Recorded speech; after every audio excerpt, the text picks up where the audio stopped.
People with expired non-disclosure agreements, what's the juicy info you can now tell us? I signed an NDA after discovering that the diamond ring I dropped off at a very famous jeweler had the diamond removed and replaced with a junk version. How did I know this? My father-in-law is a retired jeweler and he picked up the ring after sizing for me. He knew the stone wasn't the same and he immediately challenged the store manager and got a copy of the appraisal certificate. Many apologies, a diamond worth significantly more than mine and an NDA later, all was remedied. Moral of the story, always check the stones in your rings or other jewelry when it is returned from the jeweler for sizing, etc. My grandmother took my grandfather's ring, bought 60 plus years ago, to be cleaned when he passed away. It had 3 large rubies in it. She had it appraised because it was my inheritance from my grandfather. The appraisal listed the rubies. At the funeral we noticed that the stones were pink and not the deep red like it used to be, but not knowing what was going on, we just let it drop. When I had it appraised by my jeweler for insurance purposes, he said the stones were man-made. The first jeweler screwed my grandmother and we couldn't tell her because we didn't want to cause her any more stress. There was nothing we could do legally because we didn't have any proof. You had appraisal papers prior to, and after cleaning the papers differ, that's enough to start an inquiry. That the charter school I taught for was in reality a Scientologist school. We had to do training in Scientology after school for 2 hours a day. We had to sign a NDA to get our $1,000 bonus for doing the non-elective training. Those parents had no idea the school was Scientology. We did not teach them how to be Scientologists, but we certainly used the terminology and all L. Ron's ideas. This was about 25 years ago before we knew much about Scientology. I didn't buy in and I wasn't invited back the following year. The school dissolved about 4 years later. I applied for a job and they sent me that L. Ron Hubbard Scientology personality test before even offering an interview. Couldn't tell if it was a joke, but I filled it out anyway and I was never called for an interview. The job was for making clay tiles at a small studio. They post job openings pretty frequently though. One of the more bizarre experiences I've had. Edit. This got popular so I went back in my email to revisit my job application. The test was called Masterdic Personnel Potential Analysis Test, seemingly innocuous to me, but the fine print on the bottom attributes it to L. Ron Hubbard Library 2001. I noticed this when looking it over because the questions were really creepy and weird for a job where I'd be making ceramic tiles. Further in the comments here, I discovered from a fellow Minnesotan that the studio is most certainly owned by a Scientologist. I'm considering reporting them to the job board I found the application on, as they still post openings there. Also creepy, as another comment was about Scientologists targeting artists in my cover letter. I emphasized I was a working artist looking for a flexible job, and this one fit the bill. I went on about how much of a good fit it would be for both me and the employer, and they responded with the aforementioned test attached to the email. The final email from the employer stated they already had many other great prospects, which in most cases wouldn't be an odd thing to say, but in this case it makes me want to vomit. What the actual hell? Tiger Direct was once a pretty successful computer hardware store in North America. There was a whole shitstorm of reasons why their brick-and-mortar stores collapsed quite quickly. Some of that information is public. However, I know they were being sued for shamelessly trying to force their clients to buy an antivirus software that was in fact just a well-dressed virus. It dramatically impacted system performance. It didn't really do anything more than defender. It was alarmingly expensive and ultimately didn't actually work without paying a ton of additional fees. More worryingly, once your credit card information was recorded, it continued to charge you even if you canceled the subscription, and your fees were astronomically higher after a few months. And it was notoriously a problem to remove. Calling their helpline for help only resulted in their agents refusing to help you unless you gave them your credit card info and more money. So, want to use the software? Gonna be more money. Want help using the software? More money. Want to stop using the software? More money. Already giving them money. Employees who questioned the software were terminated. They were forced to sell it and fired if they did not sell a substantial amount. It went so far that the stores stopped carrying any other antivirus just to prevent sales of anything but. Couple this with illegal firing practices, with the company considering reselling computers abandoned at their tech bench back to new people, some employment violations, and that's just the stuff I know about. There's more, but I wasn't privy to it all.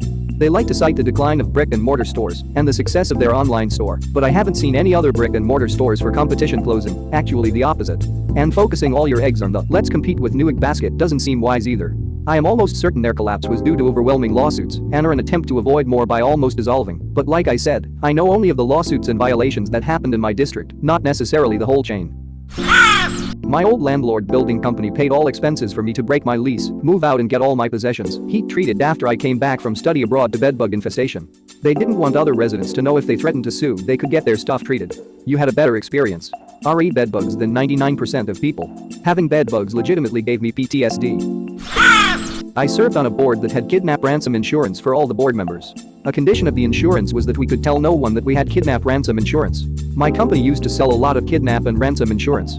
Not telling anyone you have KNR insurance is number 1, or at least top 5 edit. Wow, I went out for a hike, came back and this blew up. See, the folks who kidnap you want to have good customer service. Why? Because if they kill you, then no money is given, or very little for the body, you're worth much more alive. This whole unfortunate event is really a business deal for us, and it's in your best interest to keep the emotional people out of it as much as possible. One of the worst things you could say is something like, "I'll do anything, we have a lot of money, etc. We have great negotiators who know when they can step up the pressure and when to back down, when to answer the phone and when not to." The initial ransom request and what the kidnappers ultimately get is most always very far apart. Edit 2. I don't want to minimize the emotions. There is some crazy stuff that goes on, and certainly extreme mental and emotional distress, as well as physical abuse, some cannot be avoided. Like some really messed up stuff. We try to minimize harm and payouts. Know that a lot of the policy obviously revolves around prevention, so many facets to this. South America, Northern Africa, and some Middle East areas are the busier regions. Also on the rise are express kidnappings. Any questions? If you have a Comcast voice remote and you say, "Make Robert happy," it will turn the TV to Doctor Who. There used to be a lot of hidden voice commands in the system. We had to take a lot of them out over time, but that one is still in there. Edit. A couple people have asked me who Robert is. He is one of the software engineers working on the voice remote system. As a proof of concept early on he put that in, and just never removed it. Edit 2. Some people are asking for another one. If you say "Big Boss," it'll make your TV go to an empty page left over for the Minions movie, and make your TV play a Minion noise. It seems they removed a lot of them, but that one is still there too. Just tested this, 100% true. Not an NDA, but I wasn't allowed to talk about our celebrity guests at the hotel I worked. Not working there anymore so. J.K. Rowling smokes cigars. Michael Bay is an okay dude. George Michael was a bit of a tosser. Robert Downey Jr. is incredibly down to earth. I worked the bar, he was very straightforward about him not drinking. Heston Blumenthal is really nice, even if a bit demanding. You have no idea how relieved I am to hear that our DJ is as cool as I've always hoped he was. Mine isn't expired, but I don't care, they can come after me if they want. Honeymoon at a Sandals resort and it went bad. Not like some people's where it involved rape, but personal belongings were destroyed, kicked out of the room we got moved to after hours was no longer safe to stay in, that sort of stuff. The NDA says we are not allowed to acknowledge we were ever even on the island. Jokes on them, I had no interest in posting about it until they presented us with the NDA, that said we couldn't. Thanks for the idea. I've heard about this from multiple people who have stayed at Sandals. They've signed NDAs and still continue to go to Sandals resorts because everything was comped. Disgusting. They offered us a spa credit in exchange for our troubles. Turns out they also offered spa credits to couples if the staff assaults rapes them, to make up for it. I was given a near-fatal overdose of Tylenol as a toddler at a daycare called La Petite. The young worker walked away when I was on a diaper-changing table when I rolled over and fell off. I ended up breaking my femur and was understandably wailing my little cubby head off. She was afraid to get fired, so she kept feeding me painkillers until I stopped crying. Turns out that's a bad thing. Well, safe to say I spent over a week in the hospital and some time in a full-body cast. My legs got stunted just enough to make my legs just a bit shorter than my torso in portion. Medical bills were paid, and I got $25,000 in an annuity. Plus the girl got fired but no prosecuted. My parents refused to press charges on her cause they believe in second chances and forgiveness. $25,000 is not enough if you have permanent effects. Damn. My friend signed one that has since expired. It had something to do with higher-ups in his company skimming off the top and making a shitton of money before they got caught. My friend got involved because he told his manager that he found a ton of money missing from one transaction, or it hadn't been released yet or something like that. He was quite shook up about it for a few weeks. NDAs are void if they cover any criminal activity in the US, i.e. fraud and embezzling. Let it be known that this applies to any sort of contract. By the way, guys should be at LPT. All my NDAs come from working in film and video production, so there really isn't too much juicy shit, but the one thing that has always stuck with me is Jessica Chastain gets whatever the fuck she wants whenever the fuck she wants it. To add, totally forgot, Drake is terrified of owls. By the sounds of things you could go on IMDb and fill it with info that people didn't know they needed, like, as a random thought, Jennifer Aniston jumps every time she farts. Like a rocket blast? Exactly. I work on a popular show for Netflix that only finishes their episodes like 5 days before they're released. People seem to think their batch completed and they have the entire show ready to go. Yeah, it sucks, but unfortunately that's actually quite common in Korea. Writers are writing the script based on audience reactions literally the day before, and sometimes modify the plot to fit what's more popular. You can forget about normal work-life balance. It's common to work 48+ hours straight just to accommodate this ridiculous way of doing things. South Park will do this on purpose just to mock whatever the latest trend is in as timely a manner as possible. They literally copied Obama's 12 victory speech down to the correct people only a day or two after it happened. My client was secretly changing their logo from dark blue to light blue. It was scandalous. You mean like slowly, over time? That's hilarious. I swear that icon used to be darker. Meh, I'm getting old. Damn OLED screens. You have to be talking about Tumblr, no one notices, but they do it every couple years. I only noticed because I made my page match the logo and it was off one day. I worked at a printing company outside DC in the late 90s, early 2000s. We did work for the government from time to time. We printed materials for the investigation into the Branch Davidian cult in Waco, Texas. There was tons of aerial photos of the compound, and for some reasons David Koresh owned many Camaros. They were mostly old beat-up ones, but there were a few dozen on the compound. So you're telling me you have juicy info on a cult, but you're only mentioning some old cars that were there. They're Camaros, bro. We need to know the years. Were there any Firebirds or Trans Ams mixed in? How many had the dope-ass Phoenix on the hood? Pasato's Safe Haven oversold their memorial dog cottages. So when a donor, they cost $10,000, came to visit their dog's memorial cottage that they donated $10,000 for, Pasato's would have to swap out the memorial plaque. Super shitty. Edited for clarification, this isn't a pet cemetery. With a $10,000 donation, people got to sponsor a rescue dog by paying for a cabin for them to live in. That $10,000 donation came with it. This cabin was provided with a donation in the memory of dog name her type plaque. They sold more $10,000 donations than they did cabins. Imagine a cemetery full of mausoleums where you use a key card to enter, and the plaques are all nicely mounted panel TVs showing heartwarming videos of the deceased. Except that the key card is tied to the video shown, so you could have limitless people interred in one mausoleum, and the video just switches based on whoever swipes in. I catered an expensive wedding, and Drake performed at the after party. That's right, Drake took a wedding gig. A lot of people don't realize that major musical artists do private gigs all the time, as long as the folks hiring them can pay their rate, which is usually the same or very close as they would get for playing an arena, festival, etc. Something to note here though is that the listed rate on the music booking sites is always negotiable.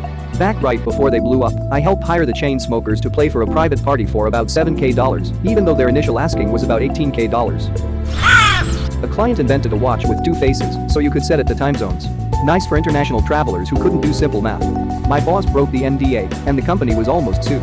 He had to pay them something, but I don't know what. Idiot told the client that he shared the idea with a sales rep from a watch company to see if it was a good idea. The rep said yes. Don't worry, the rep promised to not tell anyone else. Edit. It looks something like this. How does a person that clueless become a boss? Have you ever met anyone in management? I was a construction worker on Madonna's townhouse in NYC. Had to sign a NDA to not reveal client. This is because it's just a normal New York neighborhood, and she didn't want anybody to know it was her house. When we had our coffee breaks, people would always stop on the sidewalk and ask whose house this is. My friends tirelessly prodded for me to disclose, but I never did. Before anyone asks, all I will say it is on the Upper East Side. I used to live around the corner. I know that house. It looks good. Nice job. But I don't blame people for wanting privacy. My friend's dad worked at a large concert venue stadium as a plumber. When she did a show there, she had in her contract that she wanted all the backstage toilets changed to brand new ones. When Queen Elizabeth II makes an official visit, one of the rules beforehand is that they create or remodel a private bathroom with a brand new toilet that nobody is allowed to use before she arrives. Not that she always takes a dump everywhere she visits, but if she needs to, it's sparkling clean. I like the idea of the Queen saving up a nice big dump for every new occasion she visits. Kind of like how certain NBA players' rappers only ever wear brand new socks. The Queen's ass only ever touches brand new toilet. My grandma and grandpa loved to travel. And whenever my pap went to important places and buildings, he would take a dump. So whenever we saw these landmarks in movies or in pictures, he would always say, "I took a shit there as a 10-year-old kid. I thought this was hilarious."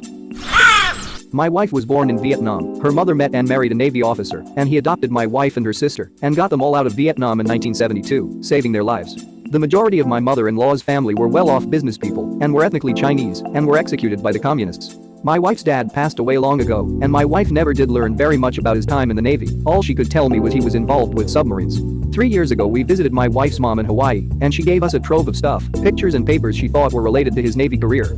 The first thing I find is his service record. Holy shit, my wife's dad was a badass. Joined the Navy in 1940, was chief mechanic on submarines during World War II, earns 3 battle stars. Then all kinds of work on advanced submarines, then later in his career some really weird assignments, like hauling stuff up to Alaska for defense radar sites, or decommissioning ships that were used in nuclear bomb tests. It took a couple of weeks, but one day I noticed that his naval career ended in 1960, but my wife said he was a naval commander when he met my wife's mother. I asked my wife about this, and she was a bit confused. I asked what his uniform was like, and she says khaki pants, white shirt. I tell her that it doesn't sound like he was in the Navy, and she must be mistaken. Then she tells me this beauty. No, he had to be in the Navy, because he went somewhere in a submarine and came back with crabs. I had to translate the argument between him and my mom. I'm really confused now, so I look at some other paperwork we had for the trove. There was a folder that contained some certificates from a Chicago-based air conditioning repair program, plus a certificate for electrical work, dated 1961. Then the real answer revealed itself. It was his employment documentation for USAID. Turns out my wife's adoptive father was CIA station chief in Saigon during the Vietnam War, and she never knew. Her dad never revealed anything at it. I no longer think he was station chief, just CIA who had people reporting to him. I was one of the pilots for some stunt flying scenes in a recent episode of Fear the Walking Dead. The only bummer was that a good chunk of our efforts, particularly the highest risk ones, were left on the cutting room floor. Stuff like landing on and taking off from a small country road with power lines and trees on either side and at either end, with very little room for error width-wise, which ended up being the cakewalk of the project. The real kicker was having to land at night on an old runway surrounded by 6 80-foot camera lighting booms that only served to blind us, it seemed, landing mere feet away from actors, with the runway edges only being lit by a string of Christmas lights. Those lights had to be turned off for a good portion of our final approach for the sake of the scene, but we made it work. It took 3 separate attempts, but they got the shot. Despite the best parts of our scenes being left out of the final airing, it was personally rewarding to know that we nailed every bit of flying they asked us to do, and the production team was comprised of nothing but top-quality individuals. It was a very cool experience. I was once on the camera crew of Pimp My Ride, and most of the show is fake. The guys knew ahead of time that we were arriving, the car had to be fully paid off, and most of the work done has to be paid for in almost full. My cousin sent in a letter trying to get his car on the show. They told him his car wasn't ghetto enough. Their words. How could those people afford the work being done? They ran an installment plan option of some sort. I had to sign a non-compete and NDA when I worked at a successful local bakery. We didn't sell anything super extravagant, kinda your normal stuff like cookies, brownies, cake, cupcakes, croissants. The most complicated thing we did was candy bars, but even they weren't patisserie level. The NDA was just to ensure that we didn't share taker recipes and start our own business, which is totally reasonable. We could tell people the ingredients because of allergies and whatnot, but not specific brands or recipes. People would come in and make conversation by asking what our secret was to such amazing treats, you know, just being complimentary and not really expecting me to spell out the recipes. I'd always playfully say, oh, well, you know I can't tell you that. Or to the more chill fun customers I'd say I'd tell you, but then I'd have to kill you. Some people really wanted to know though, and I'd have to tell them I actually legally can't talk about it. It's interesting how when some people realize they're not allowed to know, they get ravenous about getting the information. I had someone trying to sneak in our kitchen storeroom to try and to do something. The big secret? Good quality ingredients and basic baking technique. Literally that's it. People could easily find recipes online of close approximations of anything she made and recreate them to a comparable level if they bought good ingredients and learned pretty basic baking skills. Edit. Here's a tip that wasn't really secret, but I thought I'd share anyway. In addition to getting a high-quality chocolate for your chocolate chip cookies, try to get a few different shapes and cacao percentages. We used higher percentage darker chocolate chunks and then milled chocolate buttons. The chocolate buttons melted into this amazing chocolate strata throughout the cookie, and the chunks stayed in nice blobs for a burst of chocolate. The cookies were big and delicious, and I ate one every single shift and was the happiest camper. Outback Steakhouse's recipe for macaroni and cheese. 4 ounces of heavy whipping cream. 4 ounces of Velveeta cheese. 9 ounces of al dente pan pasta. Throw it in a sauté pan and melt the cheese. Bam. Outback mac and cheese. Edit. Just for clarification, this is the old recipe. I left the company in 2003. The newer recipe has cavatappi pasta and spices and crispy topping. Yo, that's pretty interesting, thanks for the info. Still another 65 years before I can reveal the outdated 1980s designs for my nuclear submarine. All the people at the retirement home are going to lose their minds. 1980s design sounds like the 21 class of boat. The joke for that class was that the design engineers introduced their first prototype to the admirals with fright and glee. The admirals took a look at the designs and said, this will be the most baddest submarine in history. One question though, where do the people sleep and eat? The engineers looked at them with confusion and said, people? Remind me in 65 years.